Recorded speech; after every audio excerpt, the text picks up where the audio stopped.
नमस्कार, good evening India. श्रमेव जयते यानी श्रम ही जय का आधार है। 16 अक्टूबर 2014 को राजधानी दिल्ली के विज्ञान भवन में माननीय प्रधानमंत्री श्री नरेंद्र मोदी ने पंडित दीनदयाल उपाध्याय श्रमेव जयते कार्यक्रम का शुभारंभ किया और इस कार्यक्रम के अंतर्गत कई ऐसी पहल हुई जिनको देश के विकास से जोड़कर देखा जा रहा है। इस मौके पर जिन स्टूडेंट्स ने वोकेशनल कोर्सेज को अपनाया है, आगे चलकर एक सफल करियर बनाया है, उन्हें नेशनल ब्रांड एम्बेसडर के तौर पर भी देखा गया और उसका पूरा एक संकलन एक किताब में भी हुआ जिसका विमोचन माननीय प्रधानमंत्री ने किया। आज उद्योगों को कुशल कामगारों की जरूरत है, वहीं नौजवानों को रोजगार की, और इनको जोड़ सकते हैं ITI यानी इंडस्ट्रियल ट्रेनिंग इंस्टीट्यूट्स।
हमारी कितनी समस्याओं का समाधान,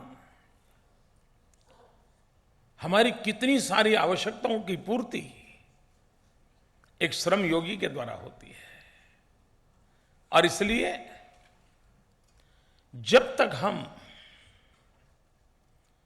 उसकी तरफ देखने का अपना दृष्टिकोण नहीं बदलते, उसके प्रति हमारा भाव नहीं बदलते, समाज में हम उसको प्रतिष्ठा नहीं दे सकते। एक बेरोजगार ग्रेजुएट हो या एक बेरोजगार पोस्ट ग्रेजुएट हो, तो ज्यादा से ज्यादा हम इस भाव से देखते हैं, अच्छा बेचारे को नौकरी नहीं मिली, बेचारे को काम नहीं मिल रहा है, लेकिन गर्व करता है नहीं ग्रेजुएट है, पोस्ट ग्रेजुएट है, डबल ग्रेजुएट है, काफी अच्छा पढ़ता था, लेकिन कोई ITI वाला मिले, नहीं यार वो ITI का काम करता है, चलो यार वो तुम ITI वालों चलो। यानी हमारी टेक्निकल एजुकेशन की सबसे एक प्रकार का शिशु मंदिर है, सबसे छोटी इकाई है, लेकिन हमने पता नहीं क्यों उसके प्रति इतना हीन भाव पैदा किया। आज हमने एक नया इनिशिएटिव लिया है और मैं इन सबको बधाई देता हूं जो आज हमारे इस क्षेत्र के एम्बेसडर बने। अब इस क्षेत्र में हम एम्बेसडर के लिए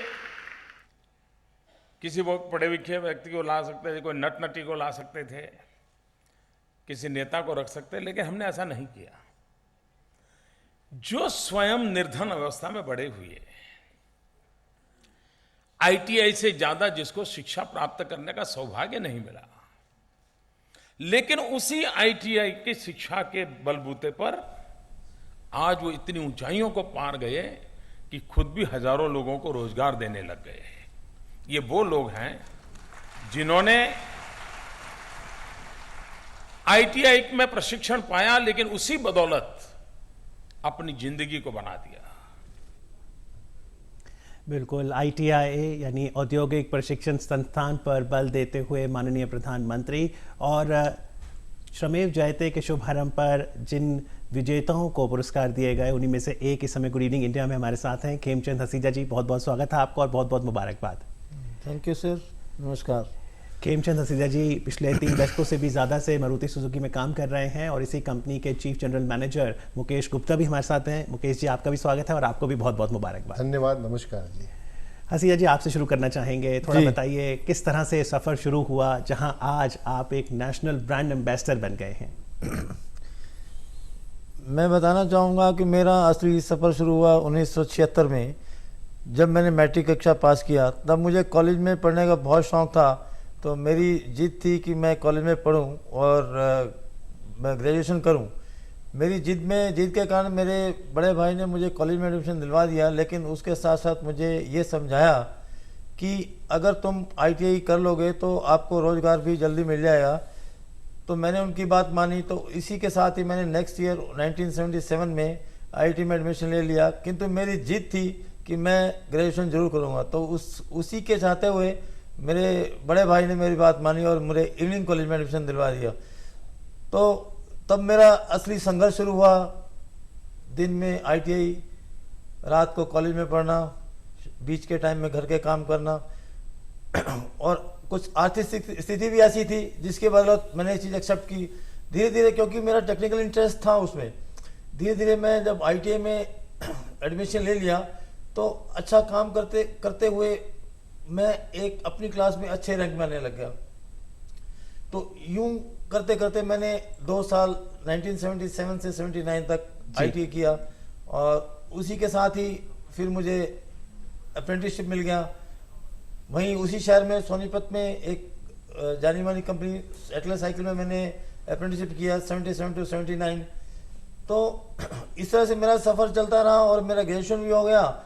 और उसके बाद मैंने एक पानीपत में एक ब्लाइंड टेक्निकल इंस्टीट्यूट में इंस्ट्रक्टर का काम जॉब अटेंड किया और 1 मार्च 1984 में all India Maruti Suzuki India limited में ऑल इंडिया ट्रेड उसमें सिलेक्शन हुआ और मैंने 1 मार्च 1984 को वहाँ ज्वाइन किया। जी, और अब 3 दशकों से ज़्यादा आप इसी कंपनी में हैं। मुकेश जी, थोड़ा बताइए, हसीजा जी को अवार्ड मिला है, लेकिन एम्प्लॉयर का किस तरह का सहयोग रहता है जब बात होती है वोकेशनल स्टडीज जिसने पास आउट किया है उनको एब्जॉर्ब करने में?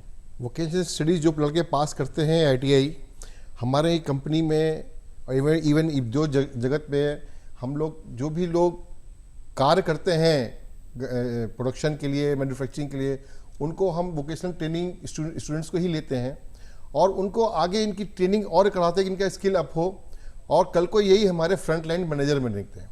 आज के दिन में मारुति सुजुकी में मैनेजर लेवल के रैंक के, इनके लेवल रैंक के करीब 70 लोग हमारे साथ काम कर रहे हैं और जो सुपरविजन का काम करते हैं करीब 1100 लोग ऐसे जो सुपरविजन का काम करते हैं आईटीआई करने के बावजूद। तो हम आईटीआई स्टूडेंट्स को बहुत बढ़ावा देते हैं। इवन आज के समय में उद्योग जगत में आईटीआई स्टूडेंट्स की बहुत कमी है। जितनी डिमांड है हम उसको हम पूरा नहीं कर पाती आईटीआई। इसका कारण क्या है? आपको लगता है कि आज का युवा आईटीआई के प्रति सजग है?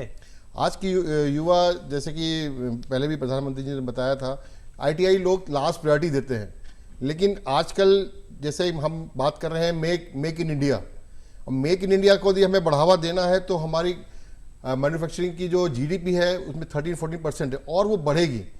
उसके बढ़ने से हमारी एम्प्लॉयबिलिटी और चाहिए हमको, उसके लिए स्किल चाहिए। स्किल मैन पावर कहाँ से मिलेगी? आईटीआई से मिलेगी। जी, आपको भी आपके बड़े भाई ने जैसे कहा, सलाह दी कि आईटीआई ज्वाइन कर लो। आपकी पहली प्राथमिकता नहीं थी, लेकिन फिर आईटीआई करके आज दशकों बाद जब पीछे मुड़ के देखते हैं, संतुष्ट हैं हसीजा जी? जी, बिल्कुल संतुष्ट हूँ। आज मुझे गर्व है कि मैं एक आईटीआई ग्रेजुएट होते हुए भी एक इंडिया की मानी company Maruti Suzuki India limited के साथ काम करते हुए एक डिप्टी मैनेजर के लेवल तक पहुँचा हूँ। इसी का मुझे गर्व है। ये मैंने प्राप्ति इस लेवल तक क्योंकि मुझे इस कंपनी में जो कंपनी का कंसेप्ट है, जिसमें टीम भावना, इसके अलावा कस्टमर सेटिस्फेक्शन और नए सुझाव, काइजेंस, तो इस तरह की और इस तरह के डिफरेंट ट्रेनिंग प्रोग्राम्स दे के जो मुझे अपग्रेड किया गया और मैं उसके बदौलत इस लेवल तक पहुंचा। जब सर्टिफिकेट आपको मिला तो वो कैसा अनुभव था कि जहां पर अब आप व्यवसाय प्रशिक्षण के लिए राष्ट्रीय स्तर के ब्रांड एम्बेसडर नियुक्त हुए हैं? जैसे कि मैंने बताया, मुझे विश्वास नहीं हो रहा था कि मैं इस लेवल तक पहुंच सकता हूं। तो मुझे इस नौकरी के दौरान मुझे इतना अपग्रेडेशन मिला, जिससे कि मैं अपना व्यक्तित्व को इतना अपग्रेड कर पाया, टेक्निकली भी और हाँ मतलब पीपल डीलिंग में भी। तब जाके मेरे को एक संतुष्टि का एहसास हुआ कि हाँ मुझे कुछ इसका जी। मिला है। और खेमचंद हसीजा जी ने तो ITI से टूल एंड डाई मेकिंग का कोर्स किया था, लेकिन अगर आपसे पूछें मुकेश जी, इस समय कौन से कोर्सेज हैं जिनकी डिमांड ज़्यादा है उद्योग में? आजकल उद्योग जगत में आपका motor mechanic, fitter, welder, painter, ये सारी जो ट्रेड्स हैं इनकी बहुत ही डिमांड है। हम लोग पूरे हिंदुस्तान में घूम घूम के लड़के ITI जा के लोगों की भर्ती करने जाते हैं। जब भी हमारी इससे पूर्णता नहीं हो पाती है, इसके लिए हमने एक नई स्कीम भी स्टार्ट कर रखी हुई है कि जो 10+2 बच्चे जिनको बोलते हैं हम ड्रॉप आउट्स, उनको भी हम ट्रेनिंग दे के और उनको इक्विवेलेंट टू ITI जो गवर्नमेंट ने नई स्कीम चलाई है मॉड्यूलर एम्प्लॉयबल स्किल MES के थ्रू ट्रेनिंग देके उनको इस लायक बनाते हैं कि हमारे साथ कार्य कर सके। जी। टूल एंड डाई मेकिंग का जब आपने कोर्स किया 70 के दशक में, वो 2 साल का कोर्स था सीजा जी? जी जी। क्या सिखाया, क्या अनुभव रहा आपका ITI में?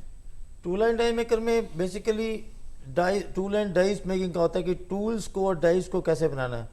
उसमें ITI में एक प्राइमरी ट्रेनिंग दिया जाता है और थ्योरी होता है। उसके बाद जब अप्रेंटिसशिप में एक स्टेप आगे कि how to make other type of progressive dies and such things. तो जिसने ITI का कोर्स किया मान लो 2 साल, उसको अप्रेंटिसशिप करने ज़रूरी होता है? जी, अगर उसको अपना एक ग्रेजुएशन का लूप पूरा करना है, अपना स्किलनेस लेवल पूरा करना है, तो he have to pass out the apprentice. क्योंकि अप्रेंटिस जो है एक इंडस्ट्रीज में होती है, उससे बंदा वहाँ का कल्चर सीखता है, वहाँ का सिस्टम, वहाँ के सारी चीज़ें सीख पाता है, उसी हिसाब से अपने को ढाल लेता है।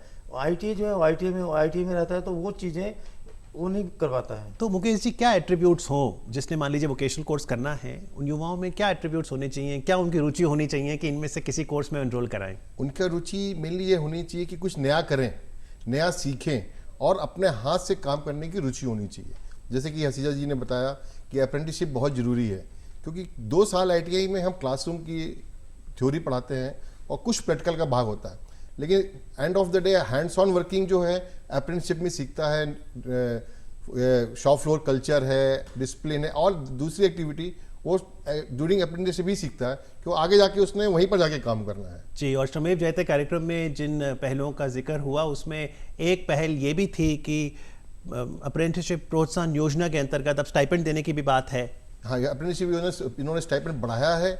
एवं पहले क्या था कि मैन्युफैक्चरिंग इंडस्ट्रीज में ही अप्रेंटिसशिप होती है, तो अभी नया स्कीम में इसको उन्होंने 10 टाइम्स कर दिया अप्रेंटिसशिप की। कुछ परसेंटेज लड़के ही अप्रेंटिसशिप कर सकते थे, वो उन्होंने बाउंड्री हटा दी और IT इंडस्ट्रीज में, सर्विस इंडस्ट्रीज में भी अप्रेंटिसशिप स्टार्ट कर दी।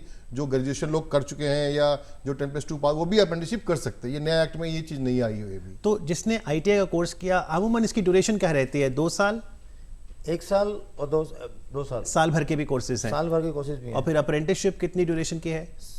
1 साल की रहती है। यानी तकरीबन 2 से 3 साल की इन्वेस्टमेंट अगर कोई करे तो उसके बाद फिर उसका रोजगार तय है? जी जी, बिल्कुल तय। रोजगार तय के अलावा आप स्टार्टिंग से लेके एंड तक, माने मैं ये कह सकता हूँ कि रिटायर होने के बाद भी उसके अंदर इतना हौसला, इतना स्किलनेस रहता है कि वो कभी भूखा नहीं मर सकता। और जो अवार्ड दिए गए उस दिन, उसमें 25 लोगों को नेशनल ब्रांड एम्बेसडर बनाया गया है, तकरीबन 13 एंटरप्रेन्योर कैटेगरी में और 12 सैलरीड क्लास में। यानी कि व्यक्ति उसके बाद एक एंटरप्रेन्योर भी बन सकता है।